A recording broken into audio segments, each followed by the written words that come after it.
At the stage we decided to refurbish, it was very dated, it was dark finishes inside, some administration spaces we no longer used, and it became no longer fit for our needs as a modern club. There were great big overhanging eaves to the building that prevented light coming in. So we formed a terrace, pushing the glass out to the outer line of the roof, and people could spill out and sit in the evening. There was a horrible courtyard. The doors were taken away. The floor was brought up to the level. There's this lovely big glass roof light in the middle space now, and it just flows through the whole space now. We wanted an open structure. It was always our aim to get rid of the support so that it was open and welcoming and much bigger, and we did that. So interestingly, and like any design exercise, when there clearly are things that you need to do, it really helps point you in the direction of what the solutions are.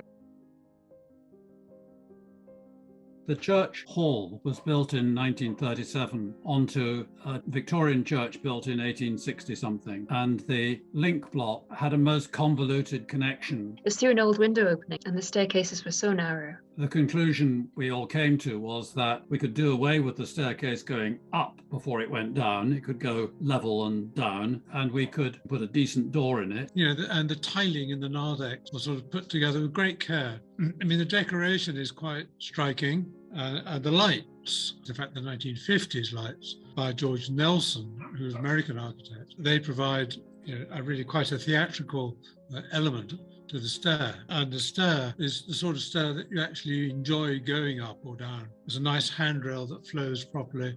It's all good to the touch. Even the toilets, it's made a big difference to hosting events there and so on. That was a big deal for the congregation. This is one of the most accessible buildings in Edinburgh now of its kind. All that was needed, just this one trick to make it all possible.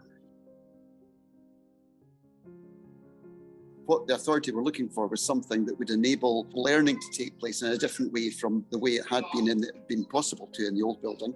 The faculty approach, it brought that overall mass down and did sit within the site far more appropriately. It's not quite often you see this level of timber used externally, and the contractor put a huge amount of effort in getting the fixing depth, the spacings, because essentially that was what was wrapping the majority of the building. We were very keen that active learning, that cooperative learning could actually take place, and we needed those spaces to be flexible. And that's where the faculty model came to the fore. So essentially we have classrooms wrapping around various types and sizes and configurations of central learning areas, and those spaces varied between each of the faculties as well, and so they could do their own things, interconnected by the main dining atrium space, which eradicates long lengths of corridor and unusable space, which is quite unique for a school. It's open, it's airy, it's light. There's a series of destinations, a series of faculties. It's just one of the most successful and unique schools that I've had the privilege to see.